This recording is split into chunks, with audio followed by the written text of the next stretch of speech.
जिनकी धमक से दुश्मन दहशत में आ गया है। समुद्र के उन नए 3 सिकंदर का नाम है आईएनएस सूरत, आईएनएस नीलगिरी और आईएनएस बाघशीर। इन तीनों युद्धपोत को आज प्रधानमंत्री नरेंद्र मोदी ने मुंबई के नौसेना डॉकयार्ड में भारतीय नौसेना को सौंप दिया। इन तीनों अल्ट्रा मॉडर्न वॉरशिप से भारतीय नौसेना की ताकत कई गुना बढ़ जाएगी। ये तीनों युद्धपोत भारत की समुद्री सीमा को अभेद्य बनाएंगे, दुश्मन की हर हरकत का मुंह तोड़ जवाब भी देंगे, दुश्मनों पर कड़ा प्रहार करेंगे। आईएनएस सूरत, आईएनएस नीलगिरी और आईएनएस बाघशीर सबमरीन समुद्र में भारत के शौर्य का और मजबूत करेंगे। लेकिन इनके भारतीय नौसेना के बेड़े में शामिल होने के बाद चीन और पाकिस्तान की नींद क्यों उड़ी है और भारत अपने इन महाबलियों से कैसे बीजिंग से लेकर इस्लामाबाद तक अपने दुश्मनों को घेरने का काम करेगा, कैसे समुद्री ताकत को और बढ़ावा मिलेगा, आज ये सब समझाएंगे। कई खास मेहमान भी मेरे साथ होंगे, लेकिन उसके पहले इन्हीं तस्वीरों के साथ एक रिपोर्ट देखिए।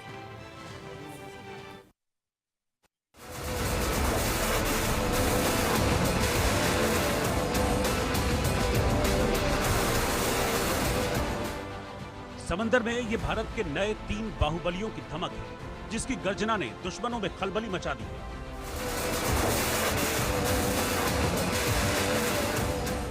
समंदर के नए सिकंदर ने चीन पाकिस्तान की नींद उड़ा दी। समंदर में भारत के नए योद्धाओं की ताकत देख चीन पाकिस्तान कांप उठे, इन्हें आग उगलता देख सिहर उठे। भारतीय नौसेना की ताकत को पंख लगाने वाले ये तीनों महाबली दुश्मनों पर प्रहार के लिए तैयार हैं। ये 3 महाबली कोई और नहीं बल्कि आईएनएस सूरत, आईएनएस नीलगिरी और आईएनएस बाघशीर पनडुब्बियां हैं। आईएनएस सूरत की बात करें तो ये भारतीय नौसेना के प्रोजेक्ट 15B के तहत बनाया गया चौथा और आखिरी स्टेल्थ गाइडेड मिसाइल डिस्ट्रॉयर है। ये कई तकनीकों से लैस होने के कारण अपने दुश्मन पर सटीक प्रहार करने की क्षमता रखता है। वहीं आईएनएस नीलगिरी 17A के तहत बनाया गया स्टेल्थ फ्रिगेट है, जिसे अत्याधुनिक तकनीकों से लैस किया गया है। साल 1996 में रिटायर किए गए पुराने आईएनएस नीलगिरी का ये नया वर्जन अब समुद्री सीमाओं की सुरक्षा और दुश्मनों को करारा जवाब देने के लिए तैयार किया गया है, जबकि विध्वंसक पनडुब्बी आईएनएस बाघशीर को चीन को काउंटर करने के लिए तैयार किया गया है। ये पनडुब्बी 67 मीटर लंबी और 1550 टन वजनी है। इसमें wire guided torpedo, anti ship missile और हाईटेक सोनार सिस्टम लगाए गए हैं। इसका डिजाइन दुश्मन के इलाकों में गुप्त रूप से घुसपैठ करने और लक्ष्यों को नेस्तनाबूद करने के लिए काफी है। इन तीनों महाबलियों को आज प्रधानमंत्री मोदी ने मुंबई के नौसेना डॉकयार्ड में भारतीय नौसेना को सौंप दिया। 21वीं सदी के भारत का सैन्य सामर्थ्य भी अधिक सक्षम हो, आधुनिक हो, ये देश की प्राथमिकताओं में से एक है। जल हो, थल हो, नभ हो, डीप सी हो या फिर असीम अंतरिक्ष, हर जगह भारत अपने हितों को सुरक्षित कर रहा है। दुनिया भारत की ताकत देख रही है। आधुनिक युद्धपोत, पनडुब्बियां और हथियार प्रणाली विकसित कर भारत ने समुद्री क्षेत्र में अपनी रणनीतिक स्थिति को मजबूत किया है। वहीं आज आईएनएस सूरत, आईएनएस नीलगिरी और आईएनएस बाघशीर जैसे अत्याधुनिक प्लेटफॉर्म्स के शामिल होने से भारत की समुद्री ताकत और बढ़ जाएगी। इन तीनों महाबलियों के आने से भारत की समुद्री ताकत के आगे पाकिस्तान की नौसेना कहीं नहीं टिक पाएगी और चीन की नौसेना पीछे हटने को मजबूर हो जाएगी।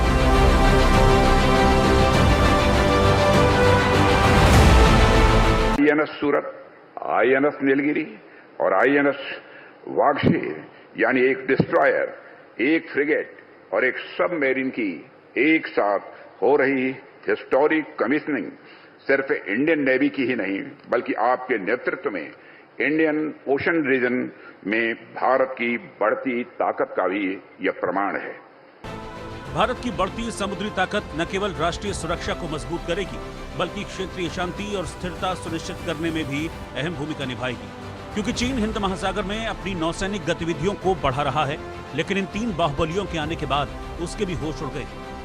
भारत की बढ़ती समुद्री ताकत को देखकर दुश्मन दहशत में है। Bureau report, India news.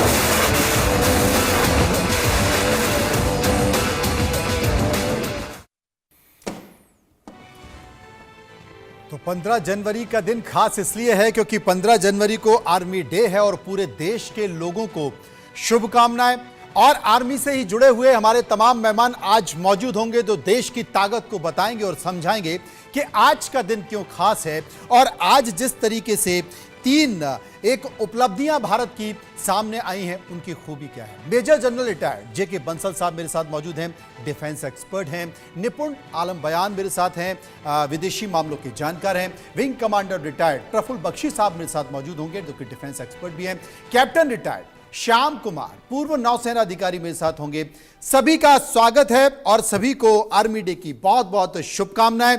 चर्चा शुरू कर लेते हैं कि आज का दिन क्यों खास है, क्योंकि 3 वॉरशिप आईएनएस सूरत, आईएनएस नीलगिरी और आईएनएस बागशीर तीनों आज राष्ट्र को समर्पित की गई हैं। सबसे पहले मैं जानना चाहता हूं प्रफुल्ल बख्शी साहब से। प्रफुल्ल बख्शी साहब, आईएनएस सूरत जो कि एक डिस्ट्रॉयर है, खूबी क्या? देखिए, ऐसा है जो हिस्टोरिकली जो डिस्ट्रॉयर होता है वो one of the very main ships fleet में होता है जिसकी स्पीड बहुत फास्ट होती थी और अभी भी है, और उसकी गन्स जो बड़ी इफ़ेक्टिव होती हैं और वो स्मोक स्क्रीन भी लगा सकता है और एक जगह से दूसरी जगह जाने के लिए और एस्कॉर्ट करने के लिए फ्लीट को और एनिमी को अटैक करने के लिए काम आता है। डिस्ट्रॉयर और फ्रिगेट दोनों एक ही जैसा काम करते हैं जी। और वो क्रूजर से थोड़े छोटे होते हैं और इसको हमारे नेवल एक्सपर्ट और भी अच्छी तरह समझा सकेंगे तो कमांड किया हुआ है डिस्ट्रॉयर। पर क्वेश्चन ये सारी बात है, डिस्ट्रॉयर फ्रिगेट एक अपनी अपनी भूमिका निभाते हैं। ये डिफेंस डिस्ट्रॉयर, उनमें एयर डिफेंस वेपन्स भी होते हैं, एंटी सबमरीन वेपन्स भी होते हैं और माइन डिस्ट्रॉयर वेपन्स भी होते हैं, तो मिसाइल्स भी होती हैं। तो आजकल जो मॉडर्न टेक्निक्स वाले डिस्ट्रॉयर अब सेकेंड वर्ल्ड वॉर के डिस्ट्रॉयर से फर्क है, पर इनकी उपलब्धि और इनका होना एक फ्लीट के अंदर फ्लीट को हार और जीत के भी में बदल सकता है। तो इसीलिए डिस्ट्रॉयर, हम जो मॉडर्नाइज डिस्ट्रॉयर बना रहे हैं, जो जैसे हमने अभी बनाया है, और सूरत और फिर फ्रिगेट हमने बनाया है, ये नीलगिरी, ये दोनों ही की उपलब्धि इतनी अच्छी है। मॉडर्नाइज सिस्टम लगे हैं, अपग्रेडिंग इनकी मिडवे में हो सकती है। तो ये और एक अब जो सबमरीन के साथ में एक ही दिन जो आए हैं वो ये दिखाया जाता है कि हमारी नेवी की कैपेबिलिटी अब कितनी अधिक हो गई है। इंट्रोडक्शन जी, ये एक बार दर्शकों को ग्राफिक के जरिए हम बता देते हैं कि आखिर इन तीनों की खूबी क्या है। आप टीवी स्क्रीन पर देखिए, ये 3 वॉरशिप हैं, इनकी खूबी बता दें। सबसे पहले आईएनएस सूरत की खूबी क्या है, जिसे कि डिस्ट्रॉयर कहा जाता है। ग्राफिक के जरिए हम उसे समझाने की कोशिश करेंगे, दर्शक भी बेहतर तरीके से उसको समझेंगे और जानेंगे। देखिए आप, ये जो आईएनएस सूरत है, एडवांस नेटवर्क और एडवांस वेपन सेंसर पैकेज से लैस होता है, ये इसकी खूबी है। इसके साथ साथ दुनिया के सबसे प्रभावशाली विनाशकारी जहाजों में से इसे एक माना जाता है। एंटी शिप मिसाइल सिस्टम से ये लैस होता है, जैसा कि अभी बख्शी साहब भी जिक्र कर रहे थे, और सतह से हवा में मार करने वाले 2 वर्टिकल लॉन्चर इसमें होते हैं।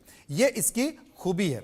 इसके साथ आगे बढ़ते हैं। आगे बढ़ते हुए आईएनएस नीलगिरी की, आईएनएस बागशीर की चर्चा कर लेते हैं। ये वर्सटाइल डीजल इलेक्ट्रिक सबमरीन में से एक है और इसके साथ साथ एंटी शिप मिसाइल्स और एडवांस सोनार सिस्टम से भी ये लैस है। वहीं समुद्री क्षेत्र में निगरानी में इस्तेमाल ये किया जाता है और इसकी मारक क्षमता बहुत शानदार होती है। इसे बनाने में फ्रांस के नेवी ग्रुप की मदद भी ली गई है। इसके साथ साथ दुनिया की सबसे शांत सबमरीन इसे कहा जाता है। और तीसरा है आईएनएस नीलगिरी। जी हाँ, इसमें स्टील्थ तकनीक और लंबे समय तक समुद्र में रहने की क्षमता होती है। इसमें स्टील्थ तकनीक और लंबे समय तक समुद्र में रहने की क्षमता है, जैसा कि आप देख सकते हैं। वहीं एंटी एयर वॉरफेयर के लिए इसे तैयार किया गया है। Chetak advance light helicopter, MH-60R helicopter का ऑपरेशन भी ये कर सकता है। इसमें एडवांस सेंसर और वेपन का सिस्टम भी है, जैसे कि मैंने आपको बताया। अब इसे और बेहतर तरीके से समझने के लिए मेरे साथ मौजूद हैं, मैं चलूंगा कैप्टन श्याम कुमार के साथ। श्याम कुमार जी, अगर इन तीनों को देखा जाए, और सबसे बड़ी बात है कि ये तीनों मेड इन इंडिया हैं, अगर इन तीनों की खूबियों को देखा जाए, क्योंकि आप बेहतर तरीके से बताएंगे, इनकी खूबी क्या? धन्यवाद मनोज जी। सबसे पहले मैं पूरे भारतवर्ष को और नौसेना को खासकर और मैजगॉन डॉक और सारी शिप्स इंडस्ट्रीज जो है भारत की, उसको मैं बधाई देना चाहता हूं आज, क्योंकि एक बहुत ही मुकाम हासिल किया उन्होंने। और हमारे प्रधानमंत्री का मुंबई जाना नेवल डॉकयार्ड में और इनको देश को समर्पित करना, ये दिखाता है कि ये कितना बड़ा दिन है आज। जैसा हमने देखा है पूरी तरह से भारत में निर्मित ये डिजाइंड जो हमारी नेवल वारशिप डिजाइन ब्यूरो है उसने डिजाइन किया इसको। हमारे जो स्टील कटिंग से लेके उसकी जो वेपन सेंसर्स करीब करीब 70 से 80% जो इसकी जो कैपेबिलिटी है वो इंडिजिनाइज्ड है। तो सबसे पहले आत्मनिर्भर भारत की तरफ ये बढ़ता कदम देखते हैं हम इसको। और एक साथ 3 शिप्स की कमीशनिंग समय के साथ होना। अब देखिए प्रोजेक्ट 15 ब्रावो की बात करें तो डिस्ट्रॉयर्स के क्षेत्र में हमने पहले मुंबई क्लास के 4 डिस्ट्रॉयर बनाए थे जो 7,500 टन के बड़े विध्वंसक पोत हैं, जो विश्व के नामी पोतों में गिने जाते हैं। और उसके बाद ये 4 हमने बनाए हैं जो मोरमागुआ और विशाखापट्टनम, इम्फाल और ये सूरत, जो हमारे भारत की लेगेसी और कल्चर को मेंटेन करते हुए सिटीज के नाम पे पहली बार रखे गए हैं। और देखिए सूरत की तो क्रेस्ट की जो अनवेलिंग हुई वो सूरत इंडस्ट्रियल टाउन में हुई, जो कि मैरीटाइम स्ट्रेंथ के लिए, शिप यार्ड के लिए और पुराने समय में अरब कंट्रीज के साथ 16-17 सेंचुरी में ट्रेड के लिए भी जाना जाता था। तो सूरत को ऐसे बनाया गया। और अब नीलगिरी की बात, सूरत के पास मैं बात करूं तो एक बड़ा डिस्ट्रॉयर है, महीनों तक बाहर रह सकता है जी, 15,000 किलोमीटर तक की इसकी इंड्योरेंस है। और air surveillance, surface attack, submarine attack, इन तीनों में ये कैपेबल है। और अपनी क्रू इसकी जो माहिर है, एक्सपीरियंस्ड है, उसके कारण ये ज्यादा विध्वंसक बनता है नीलगिरी। और इसमें हेलीकॉप्टर्स भी हैं और अनमैन्ड एयरक्राफ्ट भी इसमें से ऑपरेट किए जा सकते हैं। आर्टिफिशियल इंटेलिजेंस लगी हुई है इसमें, और ब्रह्मोस और इस तरह की जो हमारी इंडिजिनस मिसाइल्स हैं वो भी इसमें, बराक मिसाइल्स जैसे हैं वो सब इसमें लगी हुई हैं। तो ये एक बहुत बेहतरीन शिप है। और नीलगिरी को कहें तो ये भी एक कैपेबल शिप है। और जैसे हमने 10 शिप रशिया से खरीदे तलवार क्लास के, जो हमारे 8 ऑलरेडी, 10 हमारे 2 बन रहे हैं गोवा में, और बाकी 8 ऑलरेडी रेडी हैं, तमाल और त्रिशूल भी आने वाले हैं। और इसके साथ हमने शिवालिक क्लास के फ्रिगेट्स बनाए थे जो 4 थे। तो 7 और 10 मिलके अगर नीलगिरी, विंध्यागिरी, दूनागिरी, हिमगिरी, ये सारे उदयगिरी, ये सब माउंटेन रेंजेस हैं, उनके ऊपर हमारा नाम रखा गया है। 10 फ्रिगेट, 10 डिस्ट्रॉयर, 20 फ्रिगेट और 15 डिस्ट्रॉयर, 2 एयरक्राफ्ट कैरियर और 18 से ज्यादा सबमरीन फ्लीट। बागशीर की बात करें तो बागशीर एक छठा सबमरीन है जो मैजगॉन डॉक ने भारत को दिया है फ्रांस के साथ कोलैबोरेशन में। और 3 और ऐसे सबमरीन की ऑलरेडी हमारे पास अप्रूवल आ चुकी है। तो ये साइलेंट सबमरीन है, नॉन न्यूक्लियर है, पर डीजो इलेक्ट्रिक सबमरीन की जरूरत थी। हमें जरूरत है एयर इंडिपेंडेंट प्रोपल्सन सबमरीन की भी, जिसके बारे में भी हम बात करेंगे। तो तीनों को मिला के अगर हम देखें तो अच्छा डेटरेंस, अच्छा मैसेज इंडियन ओशन में, पैसिफिक तक, पूरी जगह ग्लोबल साउथ में हमने एक बड़ा मैसेज दिया है। और शिप इंडस्ट्रीज को भी एक बहुत बड़ा पायदान मैं इसमें देखता हूं। और मैरीटाइम स्ट्रेंथ में जब हम बात करें तो नेवी, शिप इंडस्ट्रीज और पोर्ट्स एंड हार्बर्स, इन सबको मिला के हम देश की मैरीटाइम कैपेबिलिटी देखते हैं। उस हिसाब से प्राइवेट पार्टनरशिप में और जो पीएसयूज हैं इनके साथ मिलकर ये जो बहुत सुनहरा दिन मैं देख रहा हूं, बहुत सुनहरा दिन दिखा। जेके बंसल साहब मेरे साथ मौजूद हैं। बंसल साहब, आर्मी डे पर ये 3 महत्वपूर्ण चीजें आज देश के प्रधानमंत्री नरेंद्र मोदी ने समर्पित की हैं, संकेत क्या? देखिए, ये संकेत है कि हमारी जो 2 कैपेबिलिटी बहुत इंपॉर्टेंट है इसमें। एक तो सेल्फ रिलायंस है कि हमने 75% जो है इंडिजिनस प्रोडक्ट हैं, इंक्लूडिंग आर्टिफिशियल इंटेलिजेंस। दूसरा जो हमारी मैरीटाइम डिफेंस जो शक्ति वो बड़ी है। ये 2 संकेत दिए गए हैं। आज के ज़माने में आप देखें तो नेवी का बहुत बड़ा रोल है वर्ल्ड के अंदर में। किसी भी लड़ाई को लड़ने के लिए नेवी जो है उसको, वो एक एयरफोर्स का भी काम करती है, जैसे एयरक्राफ्ट कैरियर होते हैं उनके साथ साथ उसमें ये किया जाता है। तो इसलिए नेवी आप देखेंगे कि स्ट्रॉन्ग बनाना बहुत इंपॉर्टेंट है। जो वर्ल्ड में चल रहा है उसको देखते हुए जो हिंदुस्तान के अंदर में, भारत के अंदर में हमारी नेवी, हमारे पास 2 एयरक्राफ्ट कैरियर्स हैं। और ये जो ऐड हुआ, इसमें मैं यहाँ पे एक चीज़ और ऐड करना चाहूँगा। वैसे कैप्टन श्याम कुमार ने सब कुछ बता ही दिया है, लेकिन ये जो हमारा अभी जो सूरत है, जो INS सूरत, इसके अंदर एक ऐसी फैसिलिटी भी प्रोवाइड की गई है, accommodation for naval female officers and naval sellers. जो फीमेल सेलर्स हैं वो भी इसमें काम, मतलब वहाँ पे एकोमोडेशन के लिए सेपरेट की गई है। तो दूसरा जैसे कि बताया, जो हमारी ये नीलगिरी है इसके अंदर में 8 ब्रह्मोस लगाई जा सकती हैं जिसको माउंट किया जा सकता है, 360 AK डिफेंस सिस्टम लगाया जा सकता है, 76 mm गन लगाई जा सकती हैं। तो इस तरह से, और सबसे बड़ी बात जो है, जो ये हमारी सबमरीन बनी है इसके अंदर में एक मॉड्यूलर सिस्टम है जिसको बाद में अपग्रेड भी किया जा सकता है। तो इस तरह से देखते हुए ये एक बहुत ही वर्सेटाइल टाइप के एक बहुत अच्छा मैसेज है आज के दिन। तो ये हमारे लिए बड़े गर्व की बात है।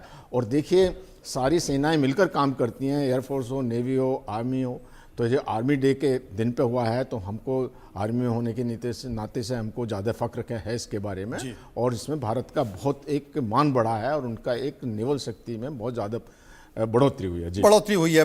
निपुण जी मेरे साथ मौजूद है, विदेशी मामलों के जानकार हैं। अभी कह भी रहे थे श्याम जी के ग्लोबल साउथ में एक बड़ा मैसेज किया है। इसके साथ साथ हिंद महासागर में भारत का प्रभुत्व भी बड़ा है।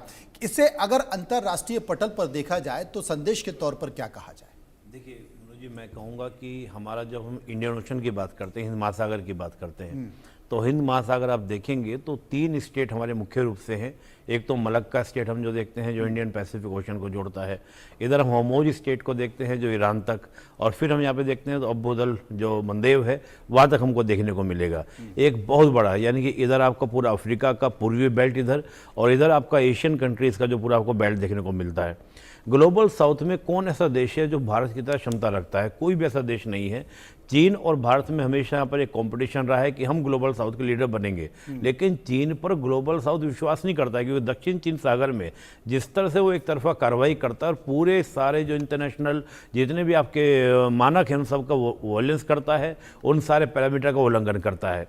तो निश्चित रूप से आप देखेंगे कि भारत को इस पूरे रीजन के अंदर, और देखिए भारत का केवल रणनीतिक महत्व ही नहीं, हम आर्थिक रूप से देखें जो भारत का इंटरनेशनल ट्रेड होता है 90% आज भी आपका बाय द इंडियन ओशन होता है। और हम देखें कि वर्ल्ड में अगर हम एशिया की बात करते हैं तो चीन और भारत दोनों आज एक आपका इंडस्ट्रियल बेस आपका कंट्री बनकर उभरे हैं। इनको इंपोर्ट भी करना है, एक्सपोर्ट भी करना है। तो दोनों स्थिति में 70% वैल्यू का जो हमारा ट्रेड होता है वो आपका इंडियन ओशन से होता है।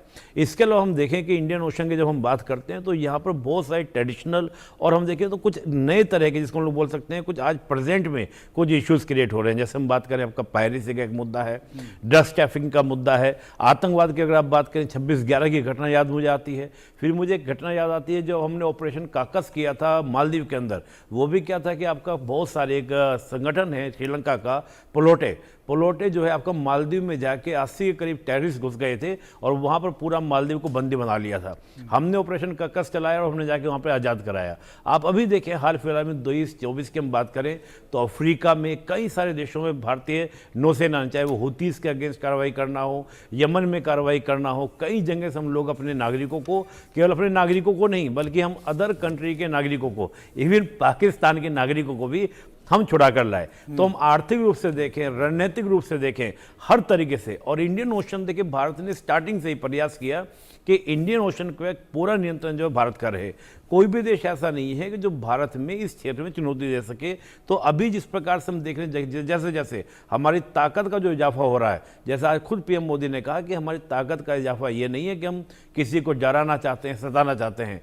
हमारा पूरा मकसद ये है कि जो फ्री नेविगेशन है, जो यूएन कहता है, वो क्या है सुचारू रूप से रहे, उस पर किसी प्रकार का कोई प्रतिबंध ना हो। तो चाहे हम चीन की बात करें, देखिए अमेरिका भी कई बार सेज, जिसको हम जानते हैं 200 नॉटिक मील का जो एक पूरा आपका होता है किसी भी कंट्री का, उसका एक सॉवरेन एरिया होता है 200 नॉटिक मील।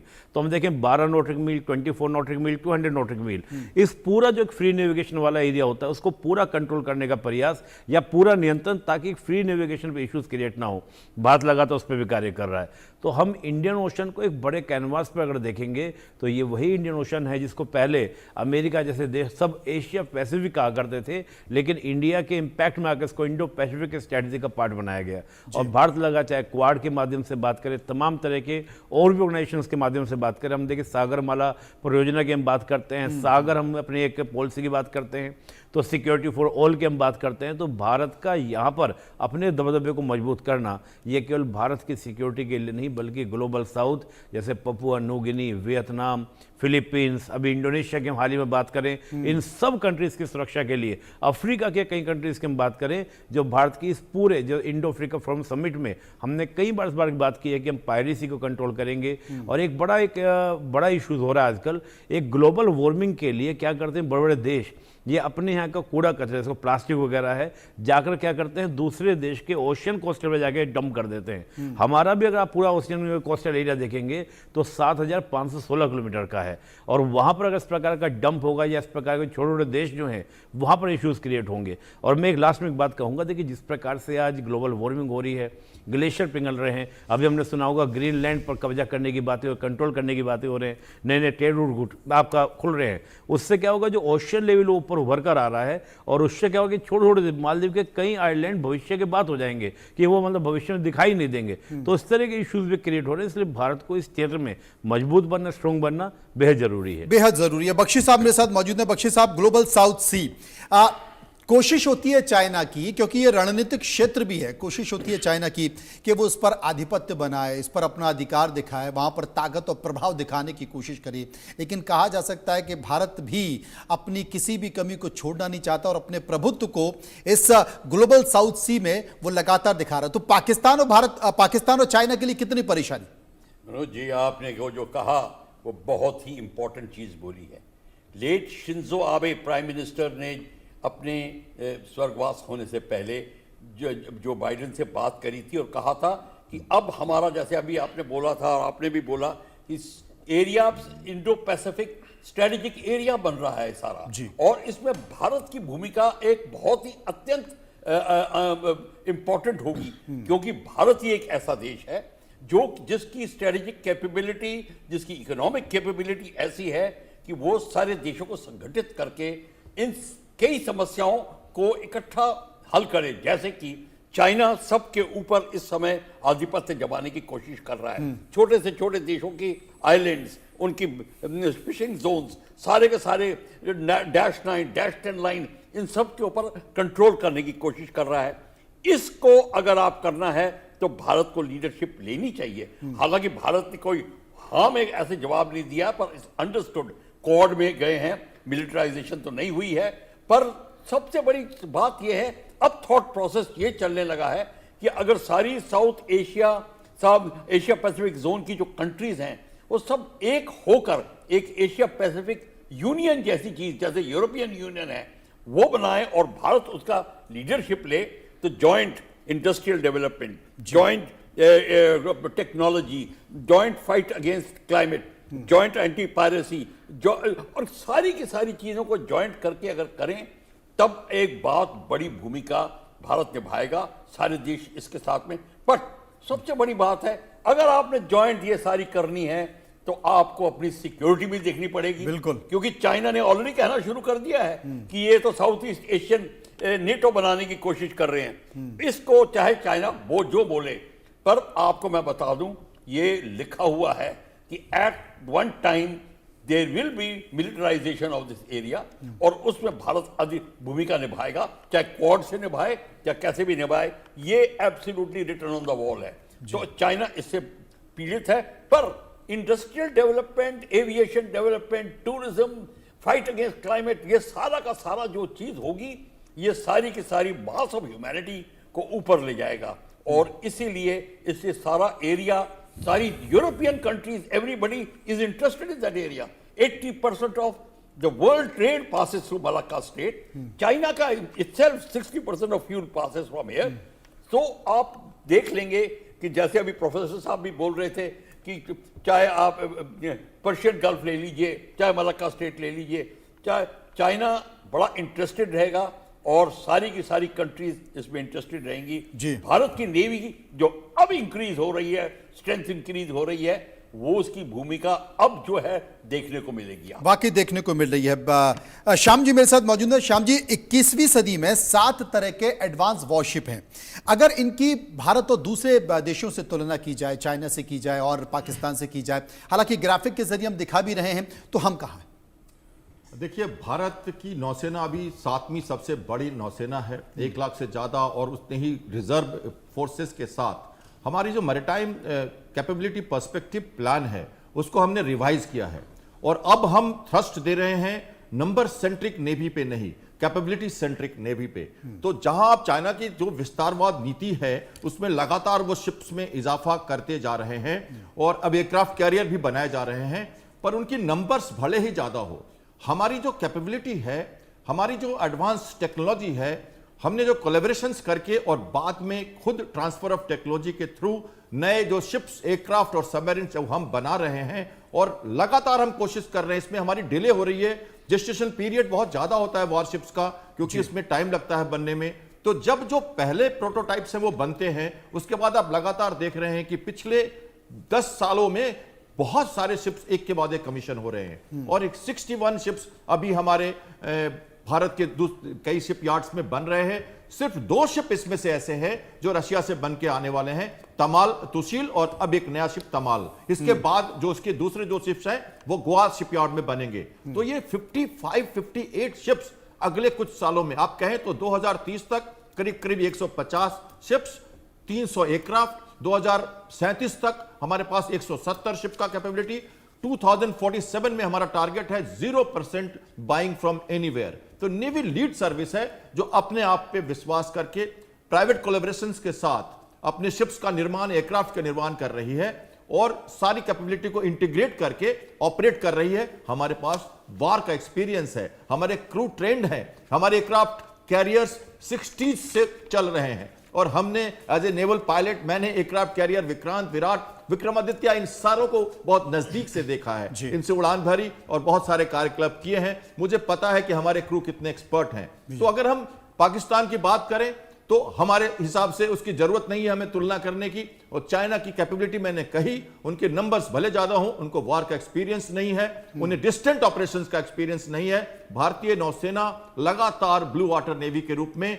सुनामी हो या HADR मिशंस हो या कोविड के दौरान आपने देखा, वियतनाम में आप देख रहे हैं हम गिफ्ट कर रहे हैं शिप्स को दूसरे जगह पे, हम अपनी प्रेजेंस पैसिफिक में लगातार पेट्रोलिंग करके दिखा रहे हैं। और अब देखिए डीप वाटर माइनिंग में भी आपने आज देखा, आपने प्रधानमंत्री ने भी जिक्र किया, आपकी न्यूज एक्स चैनल पे भी मैंने इसके कहा था, कई सीमॉन्ट्स जो बन रहे हैं जहां से आप मिनरल्स निकालेंगे, उनकी सुरक्षा, ऑयल एक्सप्लोरेशन की सुरक्षा, इसके साथ हमें दूर तक जाना पड़ेगा, सस्टेन करना पड़ेगा। तो ये जो नेवी बन रही है आज की, ये कैपेबिलिटी सेंट्रिक नेवी है, एडवांस नेवी है और कैपेबल नेवी है जो एक तरह से रेडी फॉर मिशन है और फ्यूचर रेडी फोर्स के रूप में हम इसको देखते हैं। तो मैं मानता हूं कि भारतीय नौसेना को पॉलिटिकल विल, देश का विश्वास